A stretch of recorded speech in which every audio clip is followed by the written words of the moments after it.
All right, awesome. Okay, so Starlight Glimmer, remember, she was the one who made the entire town force them to be equal at the beginning of this season, right? And so to get back at Twilight, she's pretty upset with Twilight. And Twilight, she basically just kind of ran away for the whole season, and she is pretty pissed because she kind of destroyed her life and made her run away from everything she had. And so in this episode, at the very beginning of it, Twilight's giving a lecture, and we see Starlight in the crowd, right? And this lecture, she's talking about, if you guys remember, the sonic rainbow we talked about a long time ago. The sonic rainbow, right? It was the key for all of the main six to get their cutie marks in one way or another. They all got their cutie marks because of this sonic rainbow and the event and the inspiration that came from it. And we talked about that a while ago, but it's just a quick reminder. And so she realizes this, and she says, okay, well, if she can destroy, this sonic rainbow from stop it from happening in the past, then the main six will never actually realize their full potential, right? They won't meet, they won't have their gifts, they won't succeed in life, and the whole future would be completely different because they'll all be total failures and never come together to save the world, and therefore never come together to defeat her. And so she goes really sketch and deep, and basically she has some sort of spell that she found on some super secret scroll from Star Swirl the Bearded or something. She takes this spell, she breaks into Twilight's castle, and she sits at the table and it says, "Hey, Twilight, welcome home." And then she casts this spell and basically sucks everybody back in time. And then when they go back in time, they go straight to the race with Rainbow Dash, right? And she's there's bullies, and they got this huge racetrack, right? Remember, we talked about this a while ago. And so basically what she does is she just finds Rainbow Dash, and then when she finds Rainbow Dash, she basically just zaps her and makes her lose the race and not have her sonic rainbow. And then that's that. And then they travel back into the future. Now remember, what happens here, right? This idea that this very small, it's just basic time travel stuff, small change in the past, huge impact on the future, right? And so kind of the first thing that happens is that in the first time they come back, right? Remember, they beat King Sombra, right? They had to kill fend off King Sombra. Well, since they didn't meet and they didn't have their powers together in this first future, there's this whole world where basically everybody is fighting this this massive war against King Sombra, and there's this huge battle, these huge fight scenes, and everybody is participating in this ginormous war effort to defeat the slaves that he has from the Crystal Empire and all of his military men. There's just fighting. It's it's a whole World War II scene. Style battles and fighting, and it's this idea that because no one could defeat this evil villain, right? There's massive global chaos and destruction, and each of the main six, they're in these flashbacks, but they're just doing basic, Rainbow Dash is just being a fighter, right? And they're just doing very, very basic, Applejack, she's canning apples to send to the front lines of the war.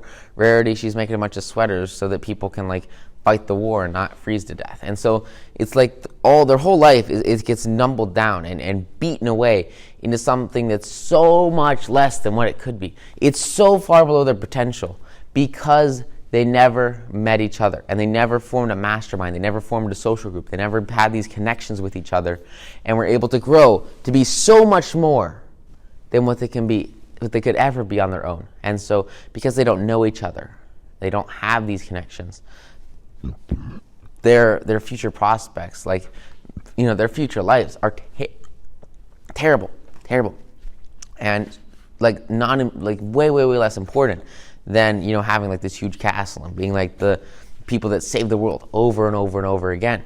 And that's exactly what Starlight wants. She wants Twilight to feel like a failure and to feel terrible, because she's so angry, hatred, and just the worst emotions possible for herself and for those around her. And so because of that, she thinks that this is like the proper revenge, and this is the way to make it happen, is to stop them from meeting. And then because they don't meet, they aren't able to save the world. Nobody can save the world because apparently nobody's powerful enough to step up and overcome these enemies, overcome these villains. And it's awful. It's so sad. And so after this like temporary scene to the past, this Starlight, they kind of just transport themselves. They have like the spell, right? So the spell that she uses is to transport back in time. They grab it like when they're going into the portal thing. And so they find the spell like near the cutie map. And the map is there, like the whole castle's gone, everything's gone except the map, which is where the spell gets cast on to go back in time. And so they go back to here and they cast the spell again. And as they cast the spell again, they go back to the same period of time where there was the race with Rainbow Dash. And Starlight also gets called back to this race, right? And so they have like this fight, like immediately, because she realizes like she can't stop Rainbow Dash from doing the Sonic Rainbow, but there's going to be like a huge problem. So both of them kind of like fly around and shoot lasers at each other, kind of like Star Wars for like a couple of minutes, and they just have this massive fight. And the problem is this fight looks so cool to everybody that it just kind of distracts Rainbow Dash from the race, and everybody stops racing. And so even though she was like trying to do the right thing, unfortunately, Twilight was just completely unable to stop, Rainbow, or to get Rainbow Dash to go do a rainbow, her rain boom, right? And so spell ends. They go back to the future, and then in this future, it's like even worse, right? So they couldn't defeat Chrysalis, right? And so the changelings take over like the entire world, and everyone they get transported into like the Everfree Forest, and in the Everfree Forest they meet Zecora, and then they kind of meet like the other main five, they're friends, but everybody thinks they're a changeling, and so like it's just this humongous mess of like the world basically ending and being a total war zone. And there's a bunch, like a whole army of changelings comes and attacks them, and attacks Zecora, attacks all their friends, attacks the hideout in the village that they have, and there's this like massive fight to just like kill everybody basically, which is just terrible. It's terrible, and it's just constant and perpetual pain and suffering because they don't have this one single group, of the main six to lead society in friendship, to lead them in social growth, to lead these connections that are so crucial to the growth that they desire, and sort of like above all that, the actual underlying social connections that they need to survive and to thrive. So with that gone and just completely destroyed, there's just no hope, apparently, for like the future, which sucks. And so they, race their way back to the map, and they fight through a bunch of people, but they get back to the map. And they get to the map, they cast a spell again, and they every time they cast a spell, like Starlight comes with them too. And so Starlight basically just like freezes her in a block of ice the instant that she gets back into the Cloudsdale race, and then she just like uses her magic to like grab Rainbow Dash and stop her from flying.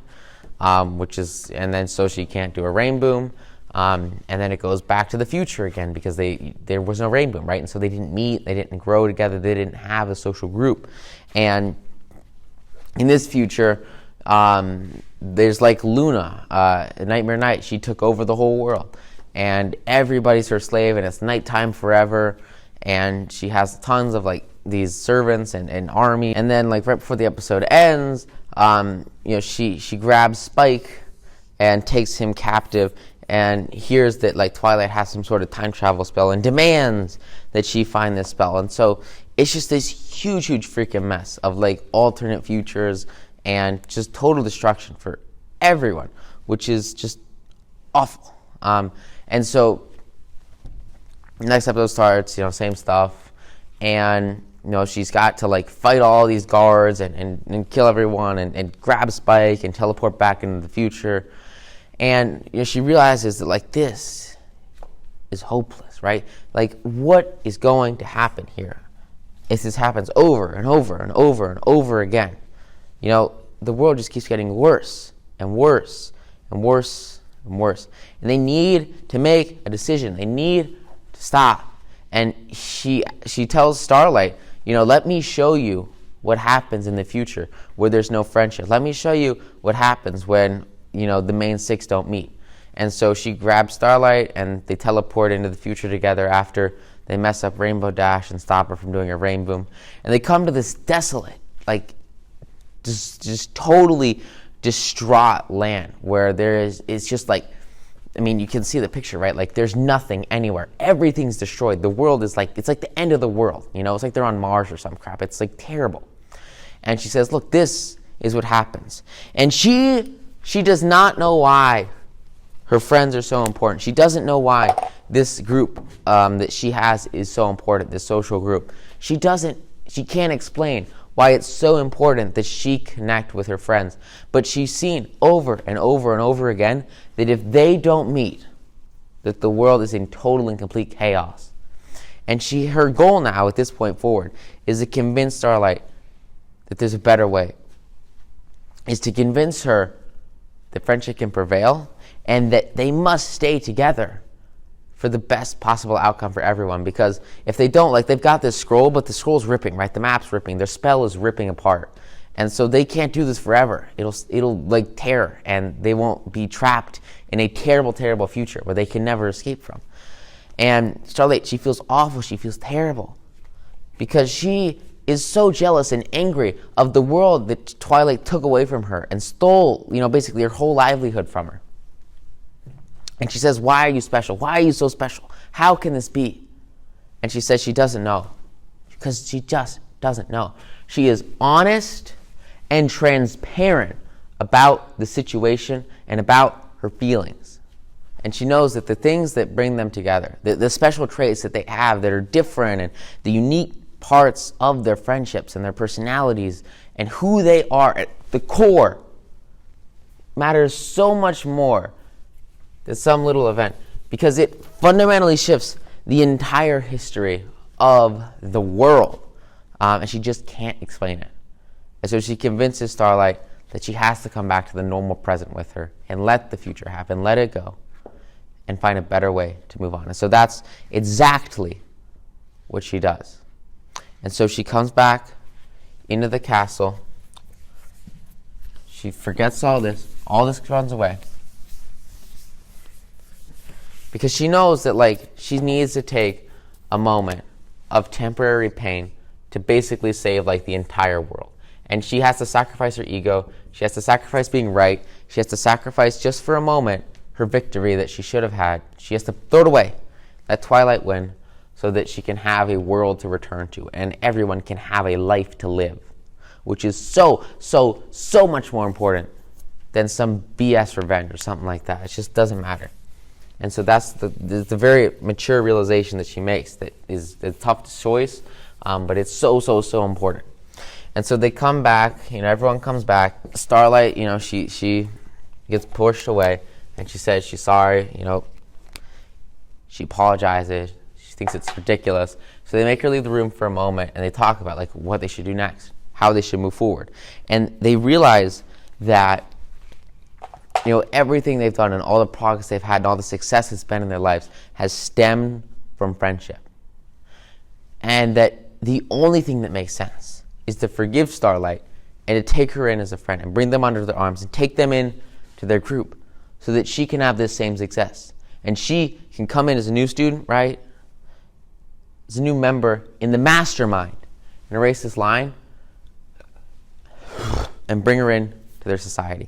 Now, at the same time, while this is happening, keep in mind that Starlight is her own biggest enemy here. As she gets back into the normal world, she's telling the main six that she's awful and she's the worst and she must be punished and she must be thrown in jail and all these awful things. So that's another super cool strategy you can use, right? You want to be your worst enemy in a time like this, so that these guys, instead of like thinking about all the bad things you did, you just said all the bad things you did.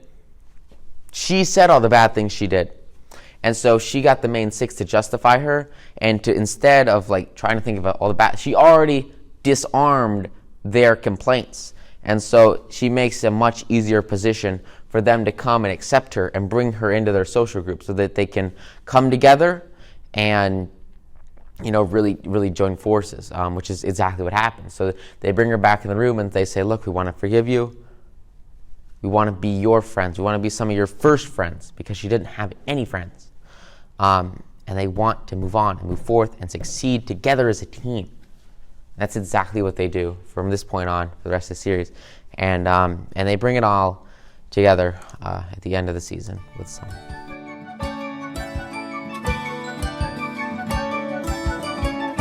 I never thought that I would find a place to step right in and start again.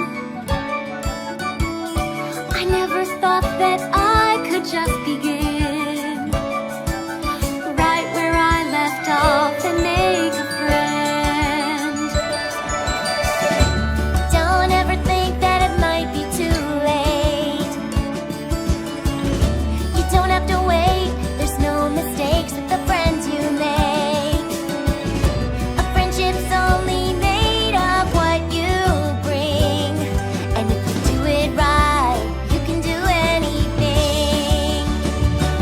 Just use your eyes, this time no lies. Just don't disguise who you are inside, because your friends are always there for you. You don't have to be the same for friendship to be true, because your friends are always there for you. Around the world it's still the same. Together you have more to gain. There's nothing that a friend won't do. Everywhere you go, friendship there will grow. When you find it, it's the key. Friends can change the world you see. Everywhere you go, friendship there will grow. When you find it, it's the key. Friends can change the world. Friends can change the world. Friends can change the world you see.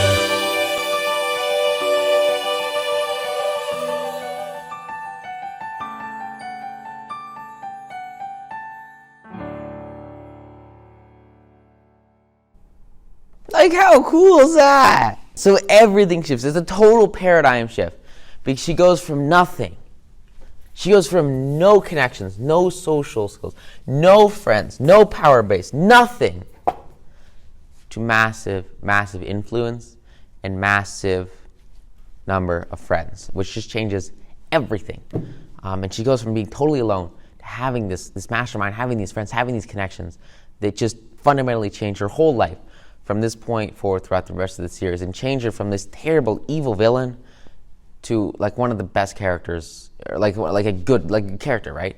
And you see, you know, as she lives and survives and thrives, the positive impact that this one decision has. This decision, it was a difficult decision for Twilight, and a difficult decision for the main six, because they have to take temporary pain and temporarily lower their standards and lower their image, lower their ego, and say, look, we're going to accept you. We're going to say it's okay.